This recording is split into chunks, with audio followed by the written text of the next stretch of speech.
Добър вечер. Не е вечер, защото е в интернет това. Добре, да. Здравейте, аз съм Никола и съм редактор на списание Хайком. Аз съм Виляна и очевидно не съм от списание Хайком. Днес сме се събрали да направим видеоревю на два от най-хитовите смартфони на пазара. Става въпрос за Samsung Galaxy S и iPhone 4. Аз избрах iPhone 4, който очевидно е много по-стилен и готин. Това е субективно, защото фактите са други. Samsung Galaxy S има най-добрият супер AMOLED екран и е по-лек и доста по-евтин. За iPhone 4 има повече апликации, отколкото за който и да било друг телефон. Ретина екранът е уникално детайлен и все пак това е Apple. Решихме да подходим демократично и да гласуваме кой от двата телефона е по-добър, което не ни се получи, защото резултатът беше 1:1. Просто защото Никола не иска да приеме истината. Всъщност, за да решим проблема си, помолихме колегите, които са зад кадър, да ни подготвят 4 предизвикателства, с които да докажат, че моят телефон е по-добър. Да бе, после да не съжаляваш. Няма. Интернет задача.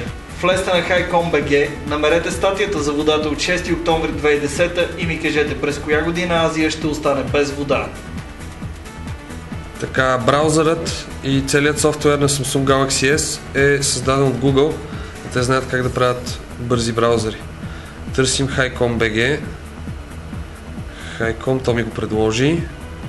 Окей, чакаме да се зареди през 3G мрежата на MTEL. Ето това е сайтът. Зареди го доста бързо.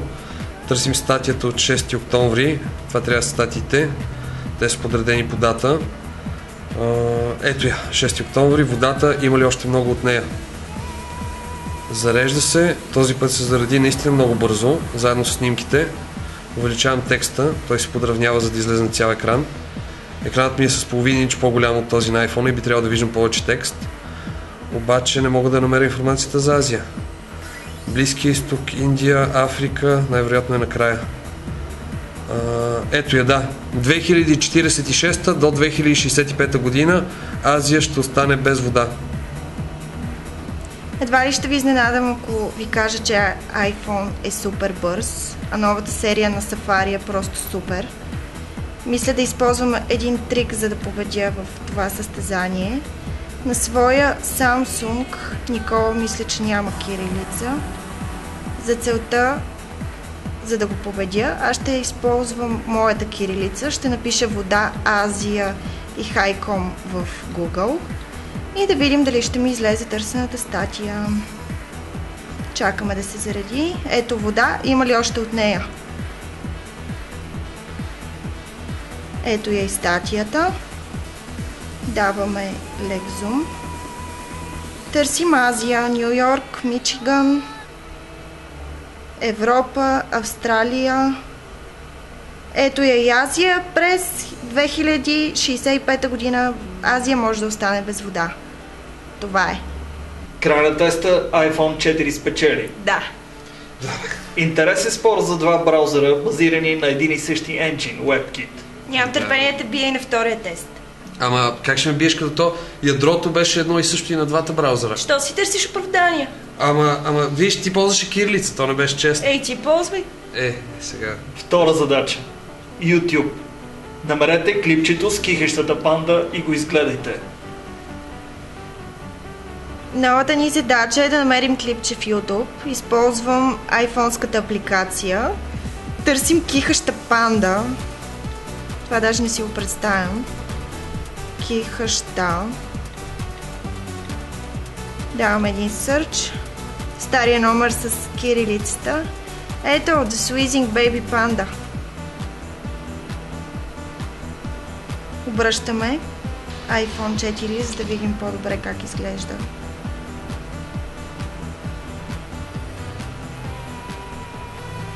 Какво с...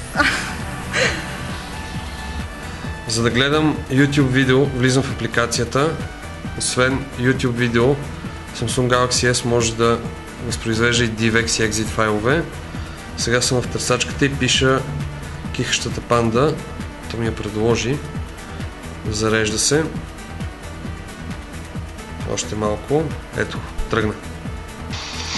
Бебе Панда. Чисто чудо, че са успяли да създадат такова.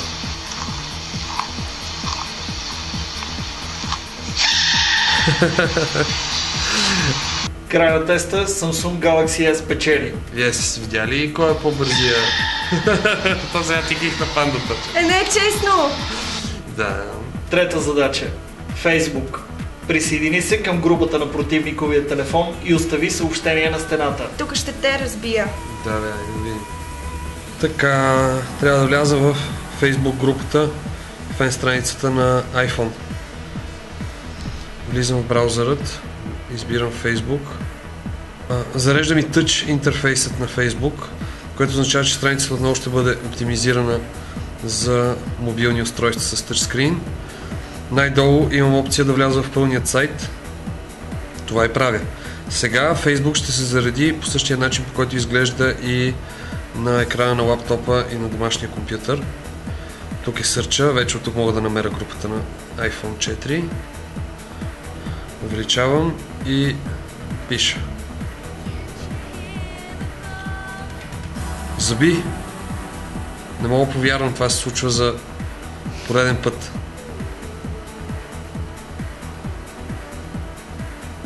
Да, най-вероятно защото на самия сайт има флаш. Не съм сигурен защо, но не мога да пиша. Клавиатурата изчезне и отказва да се появи. Ами, за съжаление, губя това сравнование. Признавам си, че няма какво да направя просто. За новата ни задача използваме приложението на Facebook, създадено за iPhone. Трябва да напишем Samsung Galaxy и да им оставим послание на стената. Ето я Samsung Galaxy с едва 30 000 фена. Оставяме им едно послание на стената. iPhone Rocks. Това е от нас. iPhone печели. И този път. Четвърти финален тест. Снимайте се един друг и изпратете снимките по Bluetooth на компютъра пред вас. Добре. Снимам с 5 мегапикселовата камера на Samsung Galaxy S. Освен страхотни снимки, тя снима и HD видео в 720p резолюция. Най-хубавото е, че софтуерът ми позволява да те снимам в най-различни режими, като макро, 360 градусови панорами, снимки на открито, на закрито и какво ли още не. Много е хубаво това, но и моята камера е 5 мегапиксела и аз правя HD видео. Може да нямам твоите режими, но пък имам LED светкавица, която при теб липсва. Да, обаче сега ми е много интересно как ще ми пратиш снимката на компютъра? Чрез Bluetooth. Я пробвай да видим как ще стане точно с Bluetooth. Не може, защото твоя Bluetooth е само за hands-free-та, за бежични hands-free-та. Няма как да изпращаш файлове по Bluetooth, което означава, че аз спечеля.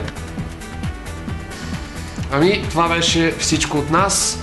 Резултатът е 2 на 2. Аз бях Никола от списание Хайком. Аз продължавам да съм Биляна, която не съм от списание Хайком и все още харесвам iPhone. Да, оказа се, че всеки един от двата модела има своите силни и съответно по-слаби страни. Е въпрос на предпочитание по кой от двата ще изберете. Никола успя да ми докаже, че и Samsung има добри страни, така че ако сте решили да изберете неговия телефон, също няма да сгрешите. Това беше всичко от нас. Гледайте ни отново.